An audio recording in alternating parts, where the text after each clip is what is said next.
Olha, não esqueçam de deixar um like, é muito importante para nós, porque o algoritmo do YouTube reconhece como algo importante e passa a divulgar, né, para mais pessoas assistirem, dá mais oportunidade às pessoas. Nós temos uma atividade que é feita todas as segundas-feiras, às 20 horas. É o Evangelho no Lar. Mas esse evangelho é feito à distância, ele não é presencial. É justamente para aqueles que não têm como se dirigir à nossa instituição, mas quer fazer o evangelho no lar. Também é útil para aqueles que às vezes dizem assim: puxa, mas eu não tenho muito conhecimento, eu não tenho essa facilidade de compreensão. E eu vou fazer o evangelho sozinho ou com a minha família em casa.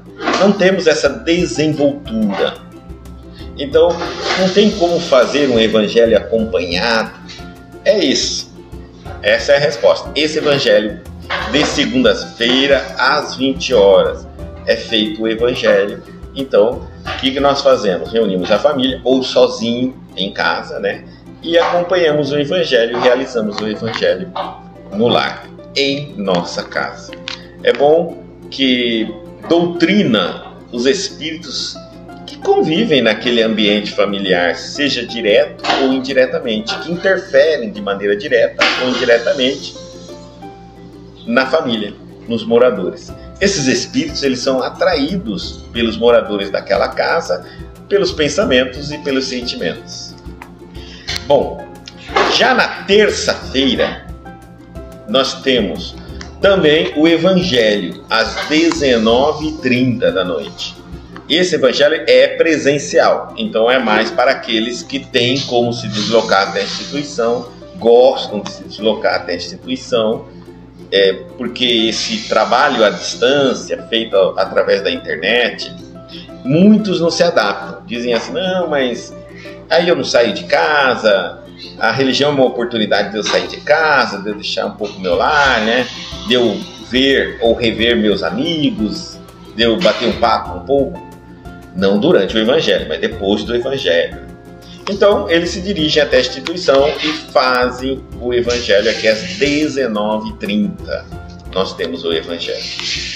Depois, às 20h30, ainda de terça-feira, nós temos a irradiação, que é um trabalho que nós ainda estamos convocando as pessoas, não importa a religião, não importa até se não acredita em Deus, mas se querem fazer caridade, querem ajudar a humanidade de alguma maneira, tá aqui uma proposta para vocês: irradiação, onde nós aprendemos a doar bons pensamentos e bons sentimentos. Só tem uma coisa na irradiação diferente das demais: nós não dirigimos essa energia para uma determinada área, um determinado acontecimento, uma determinada pessoa. Isso fica a cargo da espiritualidade maior. Então, nós apenas concentramos essa energia e colocamos à disposição da espiritualidade maior. São eles que vão verificar a necessidade dessa energia, tá? Vai ajudar muito, principalmente os locais onde estão havendo guerra, discórdia, brigas, certo? Então, é para lá que serão dirigidas essas energias. 92. Madalena. Disse-lhe Jesus: Maria. E ela, voltando-se, disse-lhe: Mestre. Bom, aonde estamos aqui? Estamos no momento em que Jesus aparece a Maria Madalena. Aqui mais uma mensagem enaltecendo as mulheres, né? A fé feminina. Este momento aqui que Jesus diz assim: disse-lhe Jesus: Maria. Ela, voltando-se, disse-lhe: Mestre. Está aqui, 20:16, a aparição de Jesus. Maria vai ver o Cristo. Muito interessante essa passagem. Eu vou ler para que nós não vamos adentrar na passagem, porque daria muito tempo a explicação. Vamos ficar no texto aqui de Emmanuel. Eu vou ler um pouquinho a passagem onde está contido esse versículo. Capítulo 20, versículo 11. João. Maria, porém, permanecia de pé junto à saída do sepulcro, chorando. Assim, enquanto chorava, inclinou-se para a frente do sepulcro e observava 2 anjos em vestes brancas, sentados onde estivera deposto o corpo de Jesus, um junto à cabeça e um junto aos pés. E eles dizem a ela: mulher, por que choras? Lhe diz, porque levaram o meu Senhor e não sei onde o colocaram. Ela chegou ao túmulo e não tinha o corpo. Estava conversando com aqueles 2 anjos. Não sei onde o colocaram. Ao dizer essas coisas, voltou-se para trás e viu Jesus em pé, mas não reconheceu que era Jesus. Aí aqui eu não tenho como deixar. Pensem, gente. A mulher que viu Jesus, que acompanhou Jesus, que seguiu Jesus, depois vê Jesus e não sabe que é Jesus.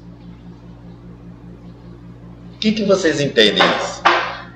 O espírito dele não tinha nada a ver com o corpo físico. Isso porque ela estava vendo o Cristo, que a gente sempre fala, e não o Jesus.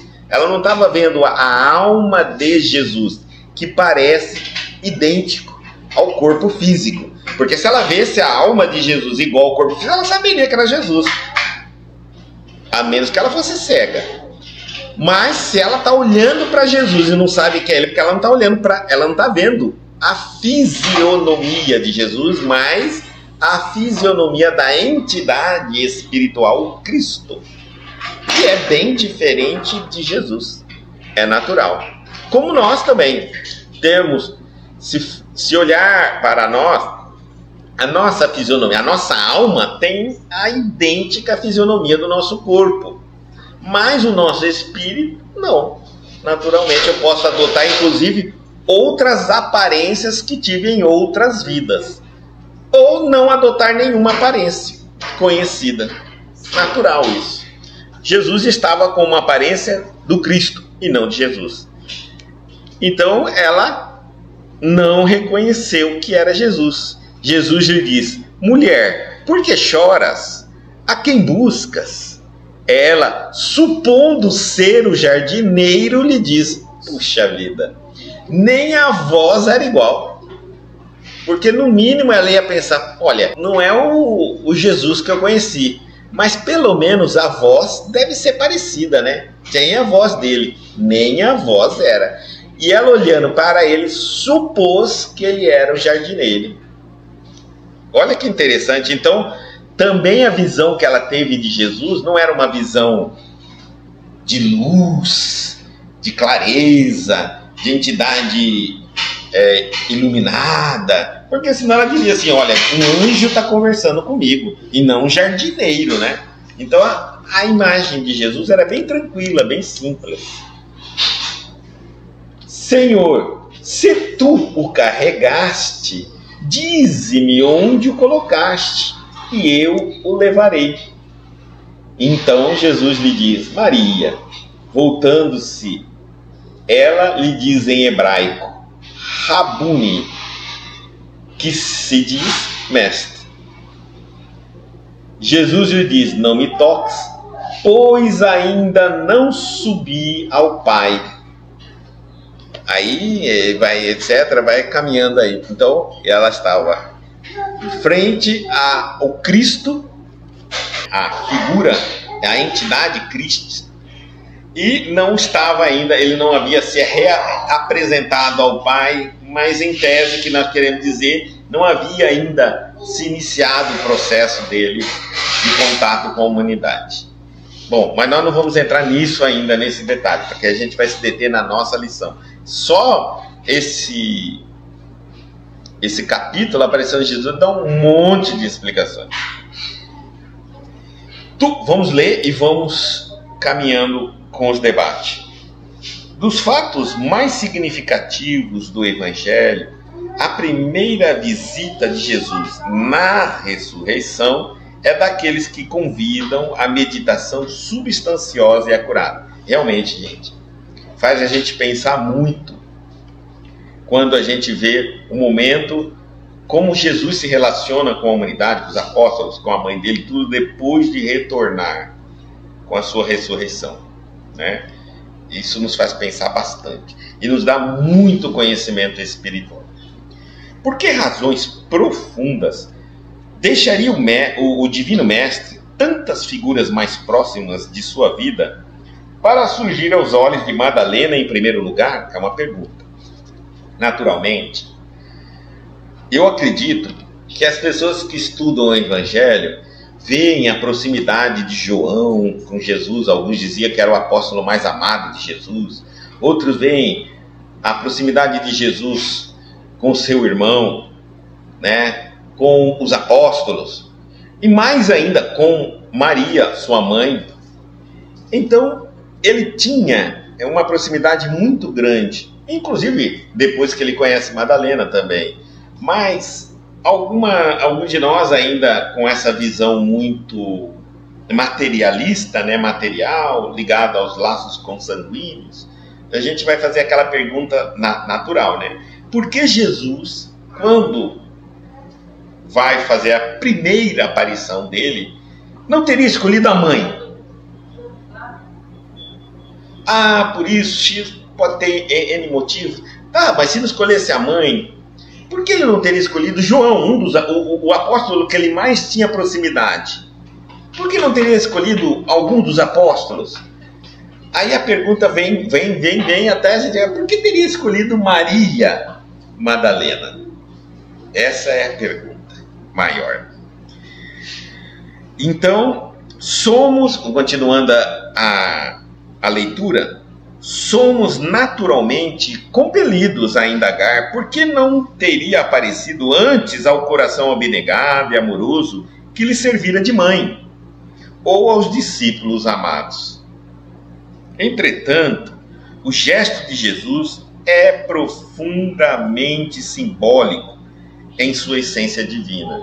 Ele já queria, até com a maneira dele mostrar, né, demonstrar que cada ato, que cada acontecimento da sua história teria um significado espiritual. Então ele não precisaria mais ficar ensinando ou explicando. Ele simplesmente ia fazendo e a história seria o próprio ensinamento. Dentre os vultos da Boa Nova, ninguém fez tanta violência a si mesmo, ninguém trabalhou tanto para seguir o Salvador como a inesquecível obsediada de Magdala. Então, quando ele coloca aqui, ele diz assim, que todos os que seguiram, aceitaram os ensinamentos do Cristo, de Jesus, conseguiram ver o fator espiritual da sua mensagem, da sua missão. Ninguém teria feito mais esforço, teria dado mais de si, e ele coloca aqui o texto, mais violentado a si mesmo que Maria de Magdala, ou Maria Madalena. Aí alguns de nós vai dizer assim, não, mas e Paulo de Tarso? Então ele já sabendo disso, Emmanuel, né, já vai falar assim, nem mesmo Paulo de Tarso. Tá bom? Faria tanto. Porque ele vai explicar qual é a diferença de Maria Madalena para Paulo de Tarso na visão de Emmanuel. Por que ele teria escolhido Maria Madalena e não Paulo de Tarso? Bom, mais tarde, porque a consciência do apóstolo dos gentios, que era do apóstolo Paulo, era apaixonado pela lei, por Moisés, ou por qualquer lei. Paulo de Tarso era um homem que buscava a verdade, que buscava a justiça. ele estava perseguindo isso. Como ele achava que a verdade estava com Moisés, ele não pensou 2, 3, 4, 5 vezes. Ele era um homem que servia a verdade. Na visão dele era o seguinte: ele entendeu, pensou, refletiu: Moisés está com a verdade, eu vou servir a Moisés. E serviu. Não pensou 2 vezes. Mas ele estava apaixonado pela lei, mas não pelos vícios. Ele já era um homem trabalhado. Ele já era um homem estudado, preparado. Ele estava apenas mal direcionado. Paulo de Tarso era um homem do bem. Não estava servindo ainda ao bem, porque o Cristo era um bem maior que Moisés. Inclusive tem uma palestra, no YouTube, acho que não sei se é essa última anterior, Deus, e lá fazemos a comparação bem clara do Deus de Moisés para o Deus de Jesus. São bem diferentes, tá certo? Apesar de muitos cristãos quererem dizer que eles seguem o Antigo Testamento e muito pouco o Novo Testamento, os verdadeiros cristãos só seguem o Novo Testamento. O Velho Testamento é para os mosaicos, tá certo? Os cristãos são o Novo Testamento, porque nós seguimos o Cristo e não Moisés. Mas o que tem a ver então de Moisés com o Cristo? Nada, praticamente. Nada, porque Moisés só trouxe a ideia de um único Deus, um monoteísmo só. Mas Jesus depois vem e vai. E ao trazer um monoteísmo, Moisés implementa algumas regras morais. Muito pouco. Muito pouco. Jesus pega essas regras morais e então detalha ela através de uma vivência, de exemplo e de teoria. Certo? A partir dali, do momento que ele veio, acabou Moisés. É tudo Jesus. Então vai mostrar bem essa diferença para a gente entender por que nós espíritas não seguimos o Antigo Testamento. Seguimos apenas o Novo Testamento.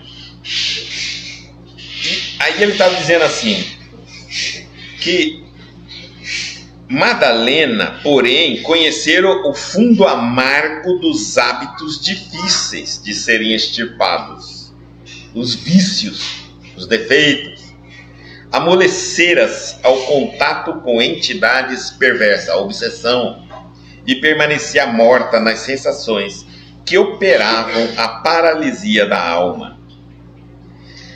Ou seja, aqui ele mostra que existem 2 situações. Um grande homem, preparado, estudado, racional, corajoso, trabalhador. Ele estava pronto para servir ao bem.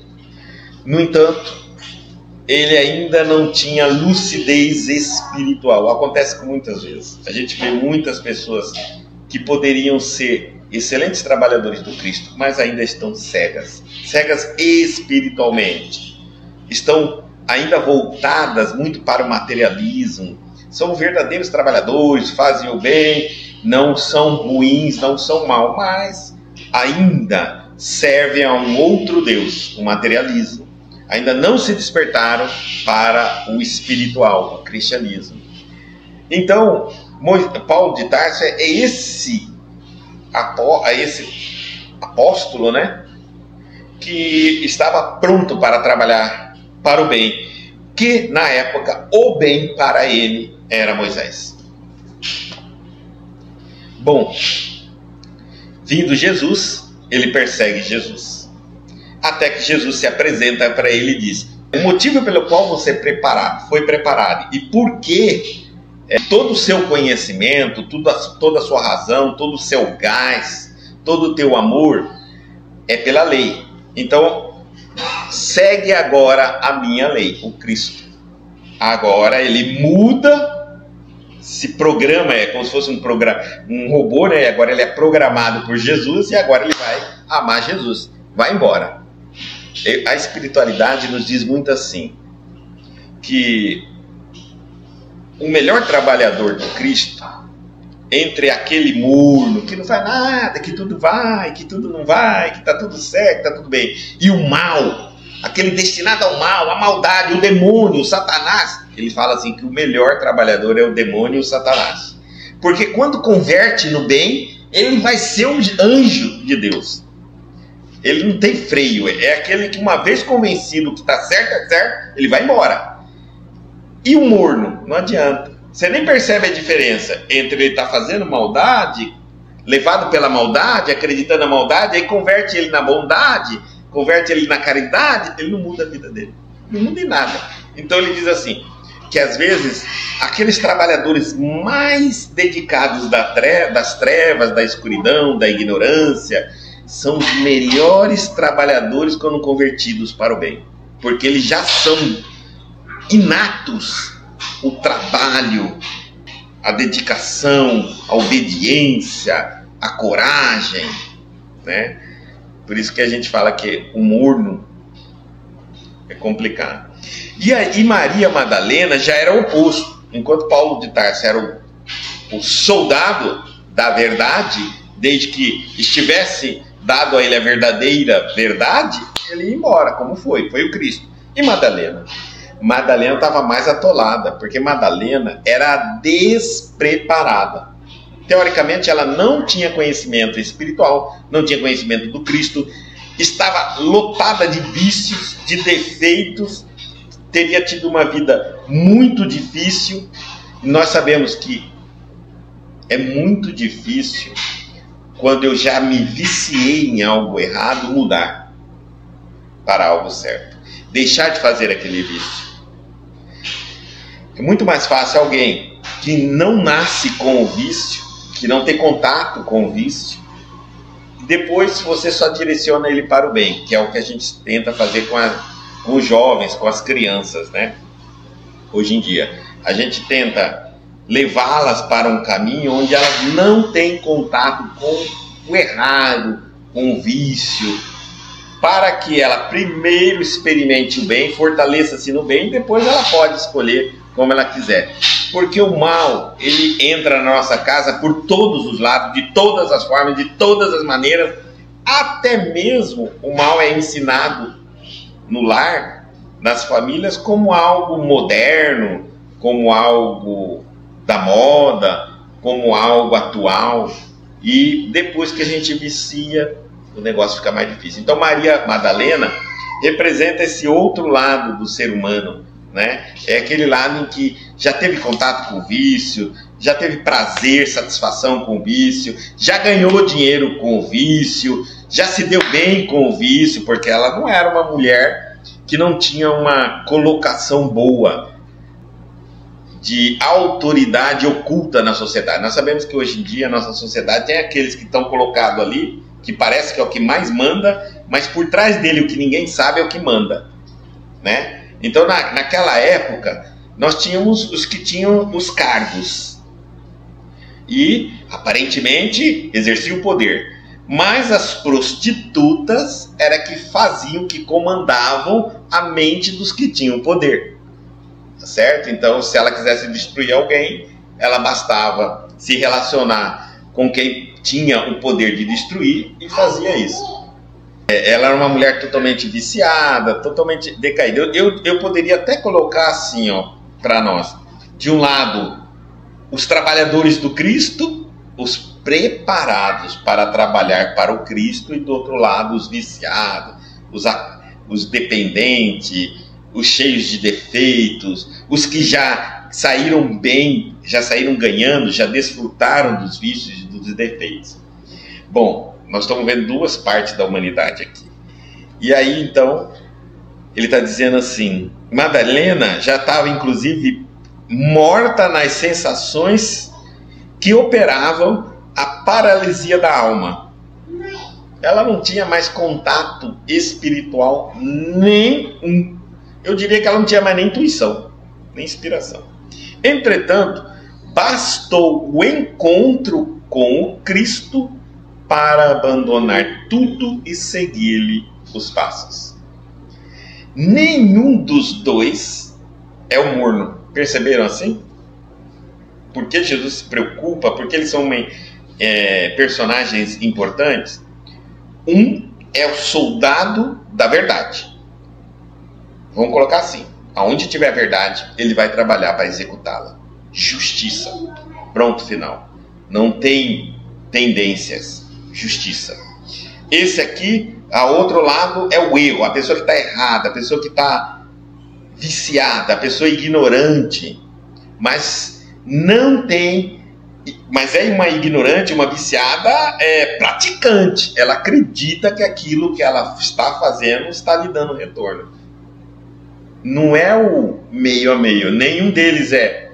A Madalena não ia em busca de Deus de vez em quando, e nem o trabalhador aqui ia fazer algo errado de vez em quando. Não.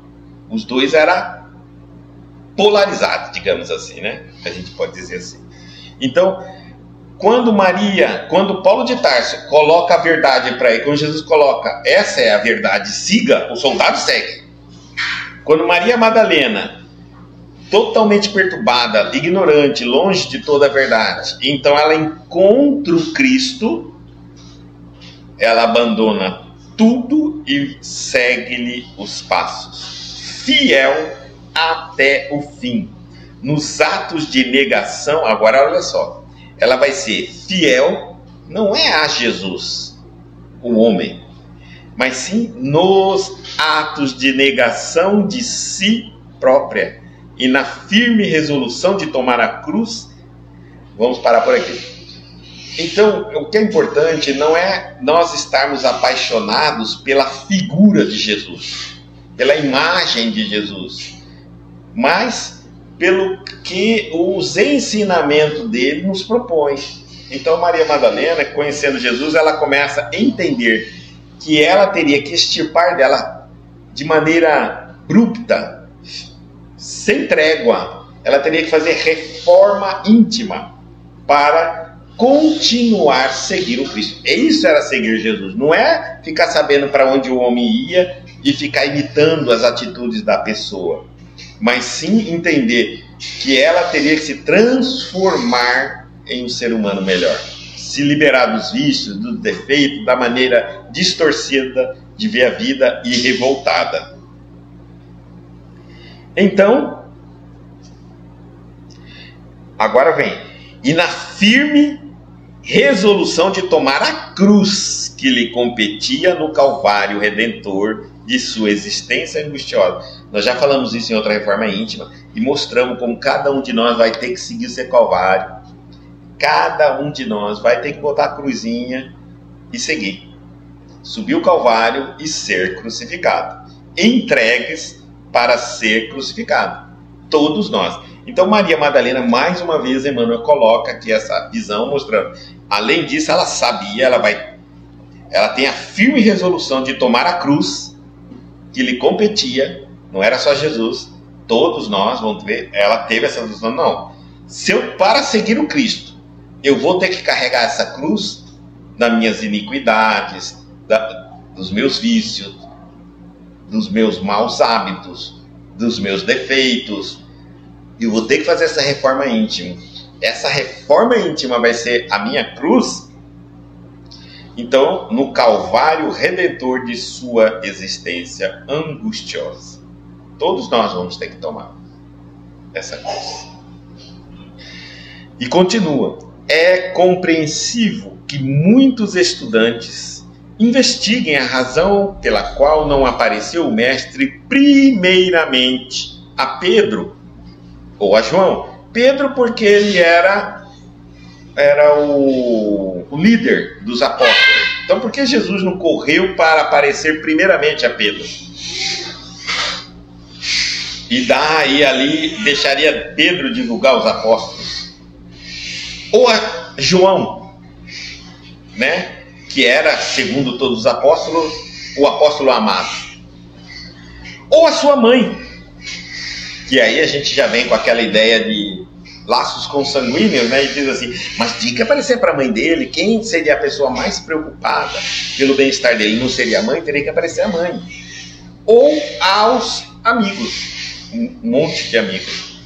Todavia, é igualmente razoável reconhecermos que, com seu gesto inesquecível, Jesus ratificou a lição de que sua doutrina será para todos os aprendizes e seguidores. Para todos. A escolha dele por Madalena é porque ele queria dizer, olha, ele queria bater o martelo daquele ensinamento que ele havia dito, que nenhuma ovelha ficaria perdida. Se ele tivesse aparecido a mãe dele, seria uma escolha muito fechada, ligada aos laços consanguíneos. Seria uma visão de um cristianismo pequeno, né? E quebraria a teoria de que, peraí, aquela ideia de que eu só sou bom para os de dentro de casa, da minha família. A minha família é uma coisa, o portão para fora é outra coisa. Então ele não queria dar isso, esse sentido de família consanguínea. Se ele tivesse aparecido a Pedro, que era o líder daquele grupo apostólico, ele estaria dizendo o seguinte, que nos seguidores do Cristo existe uma hierarquia. Ou seja, o líder, o presidente, o vice-presidente, não sei o que, havia uma hierarquia. Hoje, sem Jesus ter feito isso, a igreja, olha as inúmeras igrejas, a quantidade de hierarquia que existe, cada vez mais. Imaginem. E ele então mostrou, olha, se eu tiver que aparecer, se eu tiver que fazer o contato primeiro, esse contato importantíssimo da minha existência após a morte, eu não vou escolher Pedro, porque todo mundo diria, lógico, tinha que ser o doutor Pedro, porque ele era o nosso líder do nosso... Então, ele estaria reforçando uma hierarquia material. E não existe hierarquia, porque Pedro pode ser o líder na terra dos apóstolos, mas ser o último dos apóstolos no reino dos céus. Então, também ele quebrou isso. Se ele tivesse escolhido João, ficaria uma coisa para nós comentarmos depois, porque João já era o apóstolo, todo mundo dizia, o apóstolo mais amado de Jesus.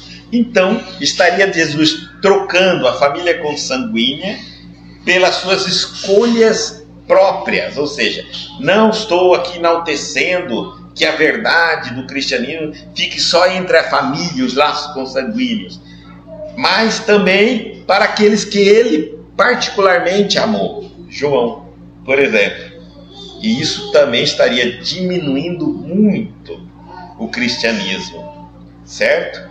Ele teria que fazer algo maior do que isso. Ele teria que dar algo. Aos amigos, não adiantaria também, porque dependendo do amigo que ele escolhesse, não daria. Então ele teria que lembrar para aparecer alguém que foi a última de todos. Aqueles que ninguém diria, para ela ele não vai aparecer. Primeiro, porque ela foi de todos a que era mais decaída, que tinha cometido mais erro, que tinha falido mais como ser humano, espiritualmente. E nós, apóstolos, somos os mais preparados, tivemos convívio com Jesus. Maria Madalena era a mãe, João era o amado, os amigos eram amigos, já tinham o nome de amigos. Maria Madalena era até revoltada com Deus. Então, quando ele faz a escolha por Maria Madalena, ele quer dizer assim, pode ser a última entre todos, mas a doutrina cristã é para todos. Numa visão espiritual, ele quer dizer, daqui de cima da espiritualidade, não existe família consanguínea, não existe amigos, não existe pecador, não existe chefe, condutor, não, bispo, papa, médiuns. Não existe, só existe uma coisa: filhos de Deus, irmãos uns dos outros, e o Pai, o Criador. E o melhor de todos é aqueles que mais se esforçam para chegar ao Pai. Pronto. Ele escolhido Pedro, João, a mãe e os amigos. Então ele pegou assim, ele falou: olha, para que a minha mensagem fique claro que não há barreira, não há divisão, não há separação, não há classificação no chamado cristianismo, eu vou aparecer para o último de todos, mostrando que nenhum filho de Deus ficará sem a mensagem do cristianismo. E olha que mesmo assim, Maria Madalena foi perseguida pelos apóstolos para ser aceita. E aí diz assim: todavia é igualmente razoável reconhecermos que com um gesto inesquecível Jesus ratificou a lição de sua doutrina, que a sua doutrina será para todos os aprendizes e seguidores o código de ouro das vidas transformadas para a glória do bem. E ninguém, como Maria de Magdala, houvera transformado a sua à luz do Evangelho Redentor. Por isso, mesmo quando eu penso assim, nossa, eu errei já muito na minha vida. Será que eu tenho oportunidade? Será que será que Deus me aceitaria? Com certeza absoluta. Nós somos imortais e só temos um caminho para seguir, verdadeiro, é o bem. O mal é só a revolta, é a consequência da ignorância. Olha, mal não é real. Mal é consequência de revolta, de ignorância, preguiça, teimosia, tudo de ruim gera o mal. E o bem é o único caminho real que tem para seguir. Observemos que para seguir o mal, você nem precisa seguir. É só fazer o que você quiser. Por isso que ele é ilusório. Para seguir o bem, precisa de determinação, precisa de escolha, precisa de coragem, precisa de firmeza, fidelidade. Então, o bem é o único caminho que temos que caminhar real. O outro é tudo ilusão. Por isso que a gente pode trocar a palavra mal por ilusão. Não existe um mal no sentido que a gente coloca mal de maldade. Existe um mal de equivocado, mal de temporário, mal de diferente da verdadeira escolha real, o bem. É isso. E Madalena morre de lepra, né? Porque ela começa a recolher todos os leprosos, tratar dos leprosos, e morre de lepra. Mais uma coisa mostrada para nós, porque uma mulher daquela, convertida ao Cristo, onde o Cristo escolhe para aparecer a ela pessoalmente, e depois ela vai tratar dos leprosos, e alguém vai dizer assim: mas ela pegou lepra? Ela não estava fazendo caridade? Mas e as leis da terra? Né? Bactérias, etc. Mas Guto, somente a bactéria seria assim? Jesus, por exemplo, que curou leprosos e não pegou a lepra. Por que Maria Madalena, cuidando dos leprosos, pegou a lepra? Olha aqui uma pergunta e uma resposta muito interessante. Jesus não tinha resgate. Ele veio missionário. Maria Madalena já tinha resgates. Então, a energia, o padrão de vibração dela, com o merecimento dela, apesar dela estar seguindo Jesus, amando Jesus e cuidando dos leprosos por amor, ela tinha resgate na área. Bom, ela podia, como Maria Madalena, com o mérito, não vai ter privilégio, com o mérito dela, dizer assim: eu não quero pegar lepra, mas quero cuidar dos leprosos. Ela podia fazer isso? Podia. E o Cristo poderia dar a ela a isenção? Poderia. Só que se ela fizesse isso, ela não era uma cristã, né, gente? Porque aí nós estamos entrando nos textos anteriores. A gente às vezes só segue Jesus porque queremos exceções na nossa vida. Entendeu? Por que a gente faz a caridade? Porque a gente está querendo alguma coisa de bom na nossa vida. Então, se ela fizesse trocado, se ela já casasse o pagamento dela, ó Senhor, eu vou cuidar dos leprosos, mas eu não quero pegar lepra. Casou, não casou? Ó o pagamento dela, não pegar lepra. Então, não era uma caridade sincera, honesta. Então, ela deixou na providência divina, por conta da providência divina, que se ela não merecesse, ela não pegaria. E se pegasse é porque ela merecia. Olha, servir a Deus é aceitar as leis de Deus. Servir a Deus não é dizer que serve a Deus porque Ele tem que obedecer o que eu quero na minha vida. Aí não estou servindo a Deus, estou servindo a mim. E Deus é o meu empregado que deve me favorecer, atender os meus pedidos. É diferente. Uma outra coisa é que ela, tendo uma consciência já elevada por ter despertado ao seguir Jesus, provavelmente os benfeitores diriam a ela: Maria, você tem méritos para aproximar-se de um doente, tocar na ferida de um leproso e não pegar a lepra. Se você usar isso, você está perdendo os seus méritos e não estaria resgatando os seus erros. Então ela também deve ter falado assim: não, eu não quero usar os meus méritos para impedir que os acertos de conta que eu tenho com a justiça não ocorram. Eu vou servir a Jesus mesmo e quero responder por cada item da minha vida que eu tiver que responder. Eu quero encontrar com Cristo pago toda a minha conta, não devendo favor a ninguém. Porque ela poderia ter esse favor de não pegar a lepra. É exatamente isso que a gente está vendo aqui, uma Madalena que representa uma humanidade obediente. Quando a gente é obediente a Deus, a gente não negocia com Deus. A vontade de Deus que se cumpre. Por isso que a gente não faz pedido, por isso que o Espiritismo nos fala que nós não devemos pedir nada a Deus. Se nós somos obedientes à lei de Deus, o que está vindo está certo. O Pai sabe, Deus sabe.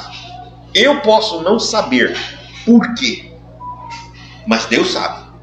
Então, se eu sou obediente a Deus, Pai, obrigado, só tenho para agradecer a vós. Seja algo de bom ou algo de ruim na minha vida. Vamos pensar assim, Maria Madalena. Vamos colocar aqui rapidamente para a gente entender, porque para fazer uma análise profunda de Maria Madalena nesse sentido, se tem ou não mérito em relação à lepra, eu teria que conhecer todas as reencarnações dela. Isso é quase impossível. Então vamos pensar assim, numa única existência dela, como Maria Madalena.